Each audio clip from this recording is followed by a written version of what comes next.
Muy buenos días a todos, me alegra mucho verles en esta mañana y a todos nos gusta mucho cuando nos invitan a una comida, una cena, una boda. Es un momento en que nos pasamos bien ese tiempo, que estamos con personas queridas, con amigos, con familiares.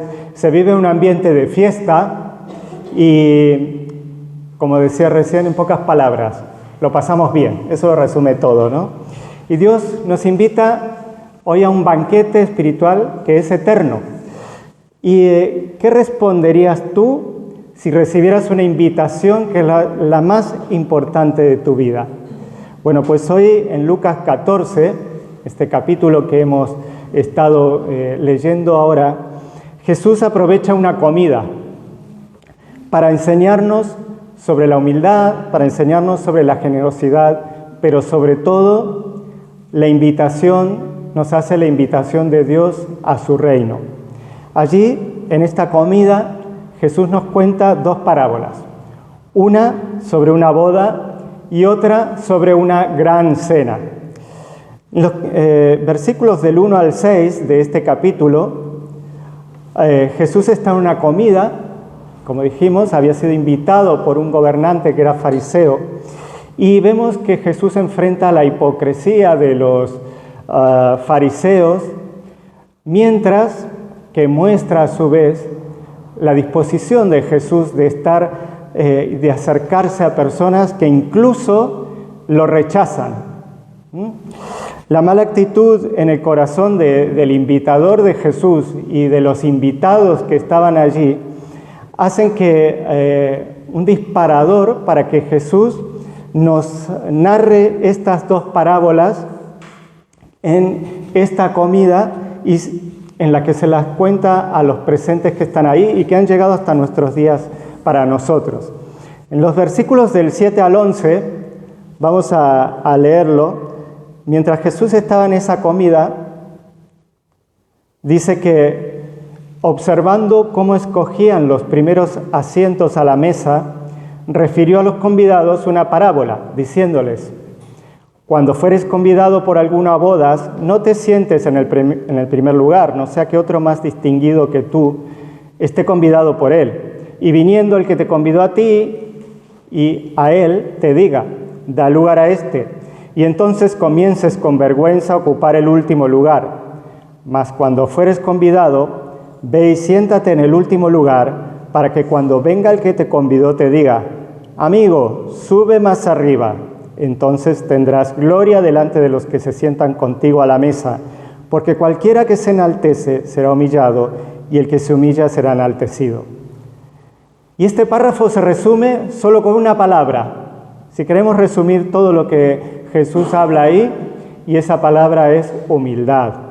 Si queremos un ejemplo de lo que no es humildad, claramente lo podemos ver en la actitud de los fariseos. Eran soberbios, eran altaneros, se creían mejor que los demás y solo buscaban su propio beneficio y su propio provecho. Y Jesús nos está diciendo que en el reino de los cielos los humildes son enaltecidos y los soberbios son humillados. Pero, ¿qué es ser humilde? Últimamente, en español, por lo menos en castellano, la palabra humilde se ha deformado un poco en el sentido de lo que significa. Y ser humilde no consiste en ser apocado, en andar dando pena por la vida, diciendo: ay, mira qué humilde es este hombre, porque está todo así.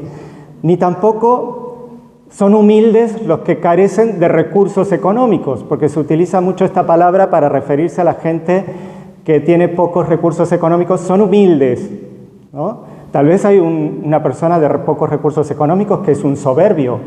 Esto no es sinónimo.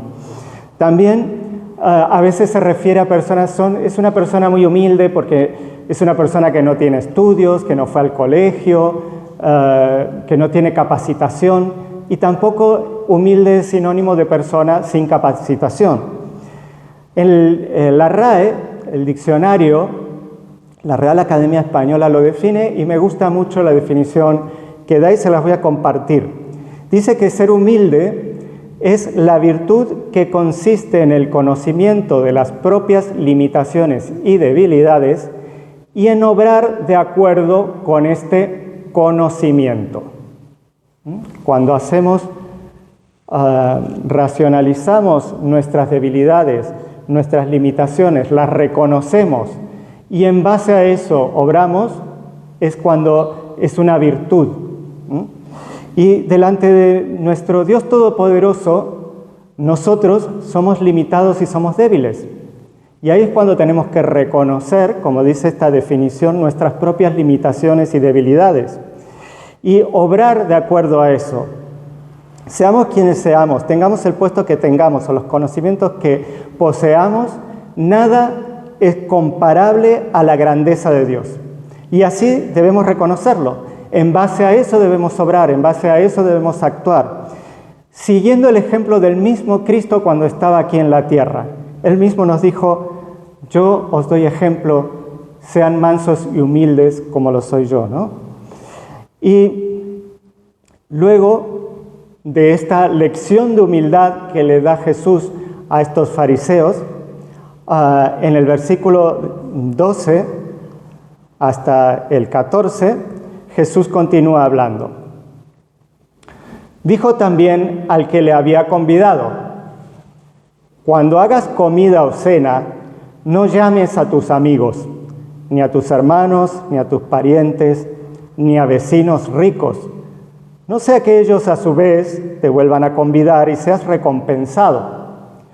Mas cuando hagas banquete, llama a los pobres, los mancos, los cojos y los ciegos, y serás bienaventurado, porque ellos no te pueden recompensar, pero te será recompensado en la resurrección de los justos. Aquí también podemos con dos palabras, en este caso, resumir lo que Jesús está enseñando a la persona que lo invitó, la lección que le está dando a través de esta parábola de la boda. Y dice, estas dos palabras son caridad desinteresada. ¿Qué es esto? Dar con generosidad sin esperar nada a cambio. El teólogo escocés William Barclay nos propone examinar 4 motivos que pueden haber tras esta generosidad. Y dice que existen diferentes motivaciones para dar. Una puede ser por deber. Damos por obligación, como cuando tenemos que pagar impuestos, ¿no? Sin una verdadera generosidad. Estamos obligados a dar y lo damos. Otra puede ser por interés. Se da esperando recibir algo. Tú das y a cambio tienes algo. Como si Dios estuviera en deuda con nosotros, ¿no? Doy para tener tesoros en el cielo. Otra motivación para dar puede ser por superioridad. Se da para mostrar poder o vanidad, lo cual puede humillar a la persona a la cual le estás dando. Lo haces sentir fatal. Y también el cuarto motivo, que es el único motivo válido en el reino de Dios, es dar por amor. Se da sin esperar recompensa, como lo hizo Dios al dar a su Hijo Jesús por amor al mundo. El dar auténtico surge de un corazón lleno de amor y refleja el carácter de Dios, porque Él da sin esperar nada a cambio. Él nos dio a su Hijo para que todo aquel que en Él cree no se pierda, sino que tenga vida eterna. Y luego tenemos la parábola de la Gran Cena, en el versículo 15 al 24, que hemos leído, y lo vamos a volver a leer para recordarla. Dice Jesús en esta parábola: oyendo esto, uno de los que estaban sentados con él a la mesa le dijo: bienaventurado el que coma pan en el reino de Dios. Entonces Jesús le dijo: un hombre hizo una gran cena y convidó a muchos, y a la hora de la cena envió a su siervo a decir a los convidados: venid, que ya todo está preparado. Y todos a una comenzaron a excusarse. El primero dijo: he comprado una hacienda y necesito ir a verla, te ruego que me excuses. Otro dijo: he comprado 5 yuntas de bueyes y voy a probarlos, te ruego que me excuses. Y otro dijo: acabo de casarme y por tanto no puedo ir. Vuelto el siervo, hizo saber estas cosas a su señor. Entonces, enojado, el padre de familia dijo a su siervo: ve pronto por las plazas y las calles de la ciudad y trae acá a los pobres, los mancos, los cojos y los ciegos. Y dijo el siervo: Señor, se ha hecho como mandaste y aún hay lugar. Dijo el Señor al siervo: ve por los caminos y por los vallados y fuérzalos a entrar para que se llene mi casa, porque os digo que ninguno de aquellos hombres que fueron convidados gustará mi cena.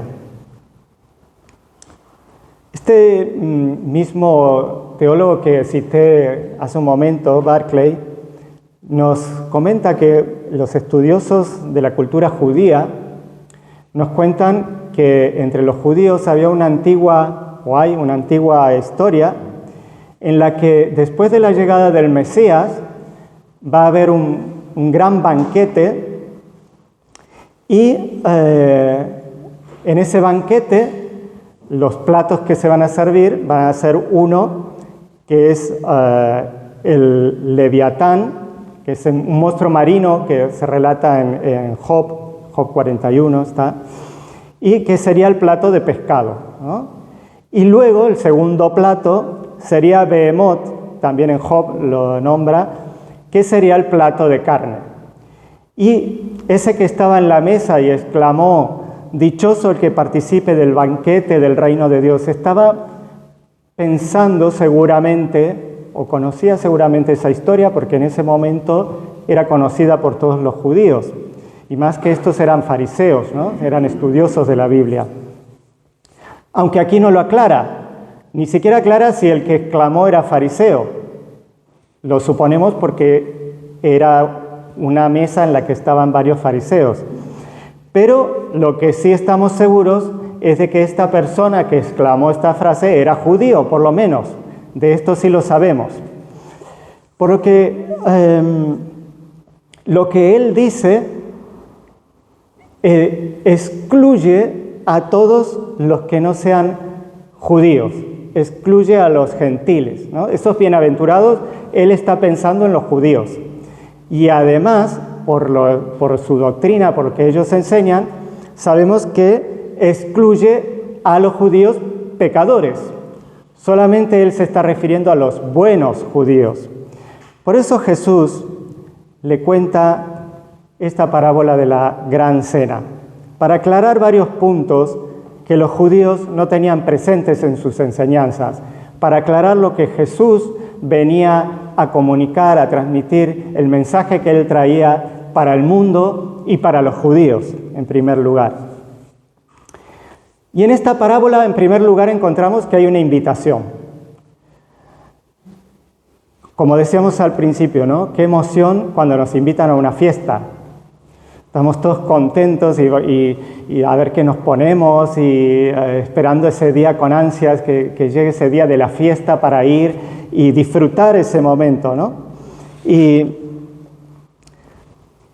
cuando nos hacen esa invitación a esa fiesta, no estábamos esperando que nos inviten. Tampoco hemos hecho nada para que nos inviten. Es iniciativa del que decide dar la fiesta o el que decide invitarnos. Además, no podemos pagar el derecho a asistir a una fiesta en la que no nos han invitado. Y es gratuita porque todos los gastos corren a cargo del que organiza la fiesta y el que nos invita. Nosotros tampoco tenemos que hacer nada porque el que nos invita es el que se encarga de organizarla, de prepararlo todo para agasajarnos cuando nosotros lleguemos a esa fiesta. Solamente tenemos que aceptar esa invitación y asistir a la fiesta, ¿no? Y de esa manera es como Dios nos hace una invitación para ofrecernos a nosotros la salvación. Nosotros solo tenemos que recibirla, no tenemos que hacer nada más, recibir esa invitación. En Efesios 2, capítulo 2, versículos 8 al 9, dice: porque por gracia sois salvos por medio de la fe, y esto no de vosotros, pues es don de Dios, no por obras, para que nadie se gloríe.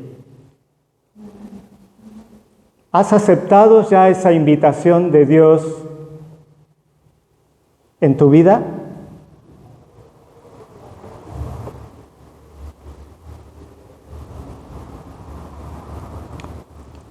¿Quiénes son invitados a ese banquete?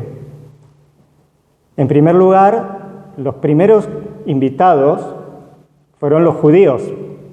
Lo vemos en el versículo 16. Ellos, aunque estaban esperando al Mesías, cuando éste vino a ofrecerles la salvación, lo rechazaron. Luego tenemos a los siguientes invitados, que son los pobres, los mancos, los cojos y los ciegos. En el versículo 21. Estos invitados representan a los despreciados por los judíos. Según ellos, incluso en la cultura musulmana todavía se sigue dando esto, en la cultura judía no lo tengo muy claro, pero según ellos, estas personas, por ser pobres, por ser mancos, por ser cojos, por ser ciegos, no eran bendecidas por Dios y por lo tanto eran castigados por Dios por ser pecadores. Algún pecado tiene que tener para que esté así. Por eso Dios no lo ama y lo castiga y sufre. Entonces, para los judíos, estas personas no eran dignos de estar en la presencia de Dios, no eran dignos de la salvación. Luego tenemos los siguientes invitados, por último, que son los de los caminos y los vallados, en el versículo 23. Estos son los gentiles, o sea, los que no pertenecen al pueblo elegido del que tan orgullosos se sentían ellos. Para ellos era impensable, y es impensable, que una persona que no es judía pueda tener la salvación de Dios. Tú y yo somos los de los caminos y los vallados. Y dice que Dios mandó a forzar a que entren a su banquete, ¿no? El amor de Dios nos fuerza a través del obrar de su Espíritu Santo a entrar al banquete. Obra de una manera profunda en nuestro ser para llevarnos al arrepentimiento y aceptar esa invitación. Pero estos invitados, los primeros, pusieron muchas excusas. Cuando una frase empieza con "es que", es una excusa. Por eso a mí me gusta llamar a estas frases que empiezan con "es que", en vez de excusa, "es que usas", ¿no? Es que usas, es que no tengo tiempo, es que no me siento bien, es que no soy capaz, es que... Y aquí, puntualmente, en este relato encontramos tres tipos de "es que usas". Los que fueron invitados en primer lugar pusieron estas excusas. Y por lo que vemos en el relato, los otros invitados que en un principio no habían sido invitados, aceptaron la invitación y fueron a esta gran cena, a este banquete. Y llenaron el salón de fiestas. La primera excusa es: en el versículo 18. Es que he comprado una hacienda y necesito ir a verla. ¿Quién compra un terreno sin antes ir a verlo? ¿Quién suelta pasta sin saber lo que está comprando? Esto es ridículo. Ahí es una mentira grande como un edificio, ¿no? Este hombre dejó que sus posesiones le alejaran de recibir una bendición eterna y puso una excusa que era una mentira para no asistir a esta cena. Luego tenemos la excusa número 2, en el versículo 19. Y dice, es que he comprado 5 yuntas de bueyes y voy a probarlos. A ver, en esa época la gente no disponía de iluminación artificial para poder trabajar de noche y lo estaban invitando a una cena. ¿Cómo se iba a poner a arar un campo de noche si no podía ver nada? Esta excusa obviamente también es una mentira. Este invitado estaba tan ocupado con sus negocios que no tenía tiempo para Dios. Y la excusa número 3, en el versículo 20, dice, es que acabo de casarme y por tanto no puedo ir. Esta excusa está basada en una ley judía que eximía a los recién casados para ir a la guerra. Entonces, ¿qué podría haber hecho? Podría haber ido a la cena con su esposa, ¿no? Porque nadie se lo impedía que vaya con su esposa. Es la excusa más absurda de las 3 excusas, ¿no?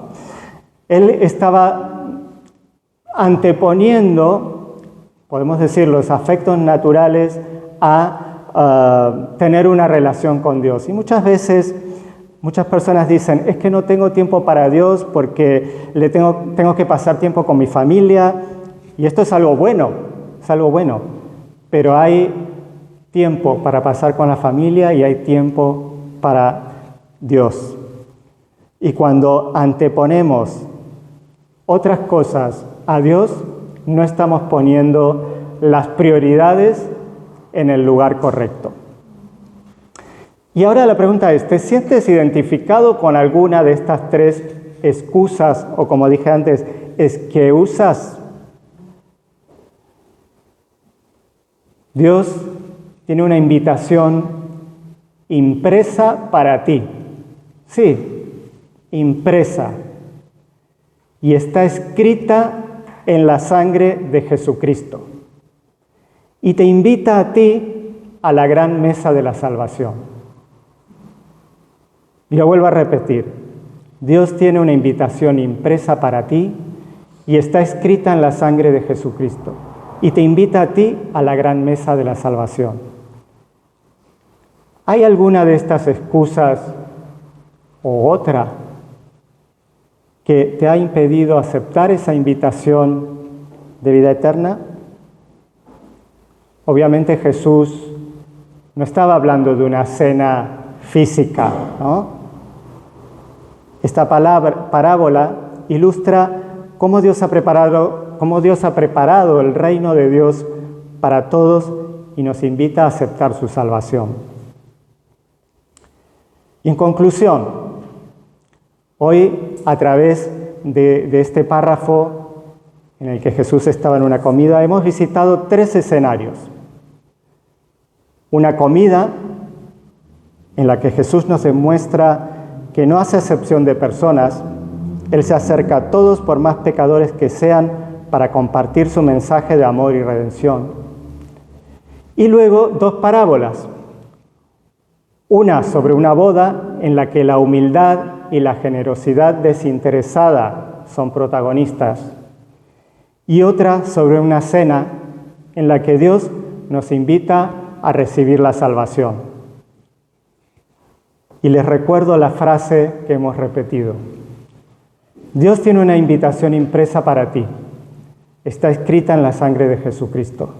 Y te invita a ti a la gran mesa de la salvación. Imagina la puerta de un gran banquete abierta, con tu nombre grabado en una tarjeta de invitación escrita con la sangre de Cristo. ¿Entrarás? Si todavía no has aceptado esa invitación escrita con la sangre de Cristo, acéptala. No dejes pasar, no pongas una excusa para no aceptarla, pero luego compártela con todos. No te la quedes solo para ti. Y te invito a ponerte de pie y vamos a orar